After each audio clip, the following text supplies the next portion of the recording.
moi, ce que j'ai fait, j'ai investigué l'histoire. Et l'histoire montre que les législateurs ont été en quête d'un savoir nouveau. C'est-à-dire, si on veut construire du nouveau, il faut tout simplement avoir un savoir upgradé. Et ce qui m'a beaucoup marqué, c'est le fait que l'Afrique a été le centre de référence de tout le monde. Voilà, c'est-à-dire que c'est pas de, non, tout le Il n'y a monde. pas de référence, Non, on a franchement, une. tout le monde s'est dit, si je veux... Donc les législateurs, ce sont des bâtisseurs de civilisation, et ces législateurs qui ont bâti tant de civilisations, même les civilisations sémites et compagnie, ils ont considéré que l'Afrique, c'est pour ça qu'on vous dit que Moïse a étudié la sagesse et les sciences dans les temples de Pharaon, c'est-à-dire que voilà, c'est le législateur des Hébreux, mais on vous dit, attention, le savoir qu'il a, ça ne vient pas des Hébreux, ça vient de l'Égypte. Donc c'est comme ça, vous voyez, les Thalès, les Pythagore, les Platon, c'est pour ça qu'il en parle. Bonébido. Ça veut dire que les législateurs, les Solons d'Athènes, tous ces gens-là, ils ont étudié chez nous. Comment voulez-vous effectuer un changement si vous n'avez pas un apport de connaissances nouvelles? Moi, je dis, mais les gens rêvent. Les gens rêvent. Parce que la première chose qu'il faut, c'est qu'il faut mettre en place son système de réflexion. Déjà. Mais il faut s'enquérir des bâtisseurs de civilisation. C'est-à-dire, quelle est l'expérience que nous avons des grands bâtisseurs de civilisation lorsqu'ils se sont dit, mon peuple est couché ou il est à genoux, aujourd'hui, il faut que je le mette debout. Bon, quelle connaissance, quelle quête de savoir que je vais tout simplement commencer à investiguer de manière à le remettre debout. C'est pas comme ça. Moi, je vois des gens qui parlent, personne ne veut étudier rien du tout. Tout le monde considère que personne n'a fait comme ça dans l'histoire de l'humanité, bâtir une civilisation sans apport de connaissances nouvelles. Ça, il faut le savoir. Il faut être un petit peu sérieux. D'accord? Maintenant, la chose qui est très étrange, c'est qu'on entend de tout. Les Occidentaux disent que, ah oui, mais les constellations de l'Égypte, on ne les comprend pas. Pourtant, les 12 signes du zodiaque sont égyptiens. Ce sont des divinités de l'Égypte. Ça, il faut que quand quelqu'un dit qu'elle est vierge ou quand quelqu'un dit, je ne sais pas moi, qu'il est balance ou qu'il est bélier, ce sont des divinités de l'Égypte antique. Et comme l'Égypte antique, c'est la mère de toutes les civilisations, tu peux être témoin de Jéhovah, mais tu es sous la protection d'une divinité africaine, que tu le veuilles ou tu ne le veuilles pas. Donc, dans ce cas-là, tu ne viens pas au monde. D'accord? Parce qu'il y a 12 portes d'entrée, et chaque porte d'entrée correspond à une divinité africaine. Voilà.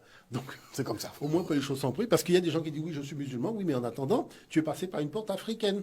Donc, tout le monde passe par des portes africaines. Mais oui, attends, tu passes par des portes africaines pour arriver sur Terre. D'accord? Donc, il faut le savoir. Et cette porte est gardée par une divinité africaine. Donc, à partir de ce moment-là, ce qui se passe et ce qui est important, c'est de voir qu'on dit, ah, on ne comprend pas la symbolique, on ne comprend pas ci, on ne comprend pas ça. Mais qu'est-ce qu'on ne comprend pas? Ce qu'on veut cacher.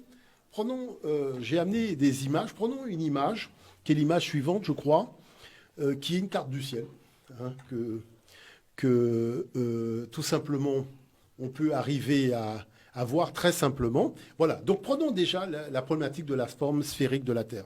Vous avez entendu tout à l'heure qu'on vous dit qu'il a fallu attendre que les Grecs arrivent pour savoir que la Terre est ronde. Mais soyons quand même un peu sérieux.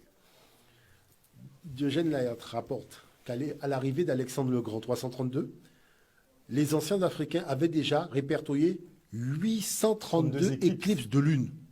D'accord? Et c'est la projection de la forme de la Terre sur la Lune. Donc ils ont vu tout simplement l'ombre de la Terre sur la Lune, projetée par le Soleil, qui a permis aux Africains de savoir qu'ils étaient sur une boule.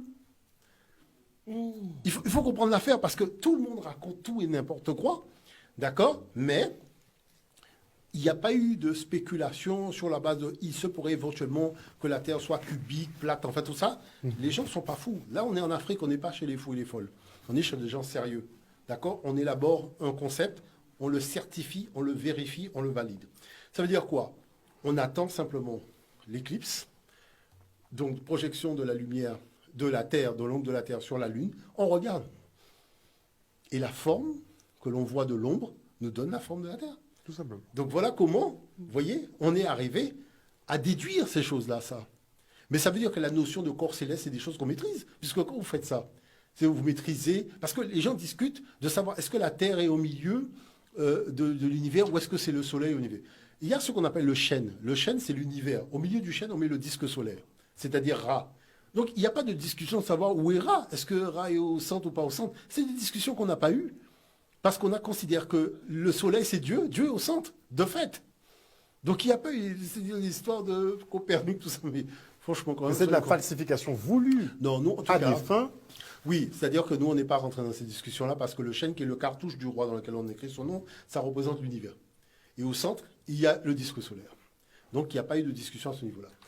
Regardons l'autre image, parce que l'autre image, elle est intéressante aussi. Vous voyez, ce sont des choses qu'on peut voir au niveau de la Guadeloupe. Vous voyez ici, donc le cercle, le premier grand cercle qui est sur la droite, vous avez ce qu'on appelle la constellation d'Orion. D'accord? Ça, c'est l'appellation des Européens anciens. Cette constellation était celle d'où Ciré, qu'on appelait Ça. Et vous voyez, les 3 étoiles du milieu sont les indications stellaires des 3 pyramides du plateau de Gizeh. Donc, tout le monde sait que les monuments de l'Égypte sont situés au sol par rapport à des correspondances stellaires. On n'a pas construit ça au hasard. C'est-à-dire on a reproduit tout simplement l'organisation du ciel sur Terre. Et après, vous avez l'étoile Sirius, Sopédète, d'accord? Donc, tout simplement, qui représente la déesse Acéta. Donc, lorsqu'on vous dit que Osiré est monté au ciel, vous avez sa constellation au ciel. Et quand on vous dit son épouse, Maria Acéta, est montée au ciel, vous avez sa constellation au ciel à côté de son mari. Donc, le Fils de Dieu et la Fille de Dieu, ben, tous les soirs, ils sont dans le ciel de la Guadeloupe. Hein. Ils passent au-dessus de nos têtes, au-dessus de nos maisons. Vous voyez, c'est ça qu'on cache. On cache que lorsqu'on dit que Jésus est monté au ciel, personne ne peut dire où il est dans le ciel, tandis que nous, quand on dit le Fils de Dieu est monté au ciel, on le voit. Et quand on dit la fille de Dieu est montée au ciel, on la voit aussi. D'accord? Parce qu'au ciel, elle est montée au ciel, mais elle n'a pas disparu, c'est pas fondu. Donc, vous voyez, les dessins que vous avez en haut sur la gauche, ce sont ces dessins-là qui représentent ces constellations, c'est-à-dire le Fils de Dieu avec la fille de Dieu. Donc, les deux qui sont venus pour guider l'humanité vers le bien. Et Acéta Maria, c'est la déesse de l'agriculture. Vous voyez? Donc, vous voyez que là-dessus, les choses sont claires. Maintenant, si on prend l'autre document, vous voyez, si on prend l'autre document que j'ai amené, je vais vous montrer quelque chose parce que, comme tout le monde fait semblant de ne pas comprendre, on va aider les uns et les autres à réfléchir. Vous voyez la grande ours? Nos ancêtres appellent la grande ours Meseketu. D'accord? Meseketu. Qu'est-ce que ça représente, cette grande ours? Vous voyez que, en fait, c'est une espèce de cuisse de bœuf. Avec des étoiles dessus. Voilà. Nos ancêtres ont considéré que le nord a été l'objet d'un conflit. Vous savez pourquoi le nord? Parce que le soleil ne va pas au nord. C'est-à-dire, si vous êtes dans la forêt, vous cherchez le nord, vous regardez là où il y a la crasse sur un arbre, il y a de l'humus. Eh ben, là où il y a l'humus, c'est le nord. Parce que le soleil ne met pas les pieds, ne passe pas par là. Donc, c'est généralement l'endroit le plus sale. D'accord? Donc, voilà. Donc, à partir de ce moment-là, le désordre a pris la direction du ciel pour s'installer au ciel, mais on l'a maîtrisé, vaincu au ciel. Donc, vous voyez pourquoi il est attaché à une chaîne? Regardez en bas. Vous avez la déesse de l'hippopotame qui tient cette espèce de bœuf-là, avec donc Hérou, fils d'Osiré d'Acéta, donc né par conception virginale immaculée conception, qui le maîtrise. Donc ça veut dire quoi? Là, vous commencez à comprendre l'affaire, puisque tout le monde fait semblant de ne pas avoir compris. La raison pour laquelle nos ancêtres ont considéré le ciel comme la matrice de leur civilisation, c'est qu'ils ont dit que au ciel, Dieu a envoyé ses divinités vaincre le désordre, donc le mal. C'est pour ça que le désordre n'existe pas. Dans le monde stellaire, tout est réglé par des cycles mathématiques avec des durées précises à la seconde et centième de seconde près. Vous voyez, la Terre fait le tour du Soleil en 365 jours, un quart. Si vous ne tenez pas compte d'un quart, vous avez un décalage au bout d'un certain nombre d'années.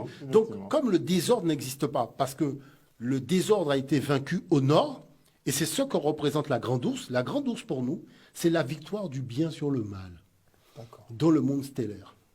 Et cet ordre stellaire, nous l'avons reproduit au sol dans l'articulation géométrique et spatio-temporelle au niveau des monuments, avec comme objectif de vaincre le désordre aussi sur Terre. Ça, c'était avant l'arrivée des étrangers. D'accord? Donc, avec l'objectif de vaincre le désordre sur Terre. Donc, qu'est-ce qui se passe? La raison pour laquelle tout le monde fait semblant de ne pas pouvoir expliquer les constellations, c'est parce qu'ils savent que les constellations sont rattachées à une histoire théologique.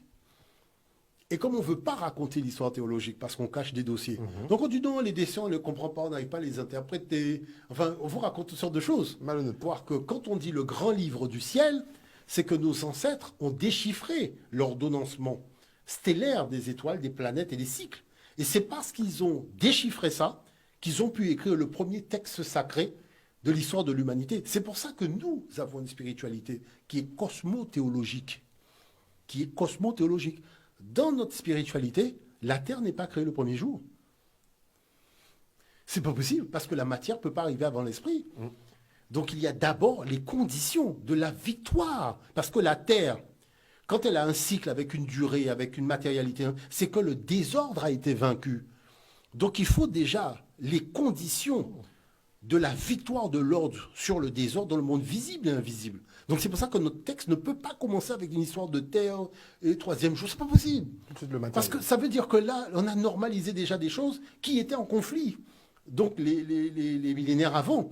Donc il faut raconter. Et c'est ça un texte sacré. Le texte sacré raconte comment, dans les conditions de l'invisible, l'ordre a vaincu le désordre. Et lorsque les choses sont passées de l'invisible au visible, il n'y a eu que la manifestation de la victoire de l'ordre. C'est ça l'enjeu d'une genèse d'un texte sacré. Ce n'est pas des histoires où Abin, QKL et on repart à zéro. Non, non, non, non, non. Il faut être sérieux parce que c'est sérieux. Voyez. Donc, en plus, les gens vous racontent des choses. Ils disent, oui, mais monsieur Motunde, l'humanité descend d'Adam et Ève. Je dis, mais soyons sérieux. Adam et Ève, ils ont eu des filles, ils ont eu que des garçons. Non. Donc, comment voulez-vous que l'humanité descende d'Adam et Ève s'ils ont eu que des garçons? Il y a des points qui collent pas trop, non. Mais, non, mais attendez, on est d'accord qu'ils n'ont pas eu de filles. Ils ont eu qu'un... Non, c'est pas ça. Et comment l'humanité fait pour sortir de deux hommes? Donc, vous voyez bien que... On va défendre deux côtes en plus. Non, mais c'est-à-dire qu'il y a un problème dans ce récit, et les gens, ils déconnectent leur cerveau logique pour pouvoir rentrer dans un truc qui n'a ni queue ni tête. Donc, tout ça, c'est important. Maintenant, ce qui est particulier, et si on a encore un peu de temps, c'est-à-dire dans l'ouvrage... On doit conclure. Allez-y. Voilà, très rapidement, je vais prendre peut-être juste une citation. Vous voyez, on vous dit, par exemple, à propos de Thalès, d'accord, cité par Platon, Thalès, fils d'Exémas, de Milet, phénicien, d'après Hérodote, donc on vous dit que c'est un grec. Mais les Grecs disent qu'il était phénicien, donc phénicien c'est cananéen. Bon, donc cheveux crépus, tresse africaine et compagnie, Lox. Il porta le premier le nom de sage. En effet, il trouva que l'éclipse du soleil provient de ce que la lune lui fait écran. Il fut le premier grec à découvrir la petite ours, les solstices et la taille, ainsi que la nature du ciel.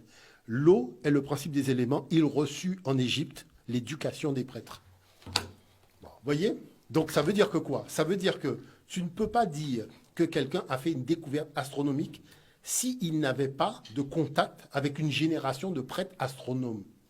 C'est-à-dire des gens qui, sur des millénaires, au moins 2000 ans, se passaient la connaissance et l'observation. Voilà, de père en fils, on s'est transmis des observations qu'on a notifiées. Et je vais vous dire une chose pour comprendre les choses, je vais conclure là-dessus. La question, c'est, premièrement, on a eu des instruments d'observation. Je vous ai montré la lunette optique qui remonte à 5000 ans que tout le monde cache. Mais il y a une chose qu'il faut savoir, c'est que les anciens avaient des ingénieurs qui ne sortaient que la nuit. C'est-à-dire que les yeux sont... C'est-à-dire ils ont eu des yeux relativement perçants en acceptant de vivre dans des grandes salles de bibliothèque durant la journée, donc en dessous, de manière à avoir une lumière très faible, pour faire en sorte que l'acuité visuelle soit développée à une puissance qu'on ne peut imaginer. Wow. Et quand c'était l'aube, c'est-à-dire quand le soleil commence à se coucher, c'est là qu'ils sortent. Donc ils ont un regard perçant. Parce qu'il ne faut pas sous-estimer le regard de l'être humain. Si vous êtes resté pendant 10 ans à ne pas voir la lumière du soleil et que vous êtes dans des conditions où vous réduisez au maximum la luminosité pour développer vos facultés visuelles, vous allez voir comment vous allez voir les étoiles, vous allez voir un certain nombre de choses. Vous allez voir ça clairement. Parce qu'on le voit bien. Vous êtes dans la lumière, vous éteignez la lumière. Dans l'obscurité, waouh! Hein, vous êtes dans l'obscurité, vous allumez la lumière, boum! Vous avez des difficultés, ça y est. Quand on se réveille le matin, on voit bien qu'on a du mal à... Waouh! Le soleil est trop fort, on cache les yeux. Donc imaginez que vous passez 10 ans dans l'obscurité de votre chambre et vous sortez que la nuit. Mais c'est évident que les étoiles, vous allez les voir très clairement. Vous voyez? Donc je pense qu'il faut vraiment que sur ce plan-là, que nous comprenions que le savoir, c'est aussi, je dirais, se rapprocher de la puissance de la lumière.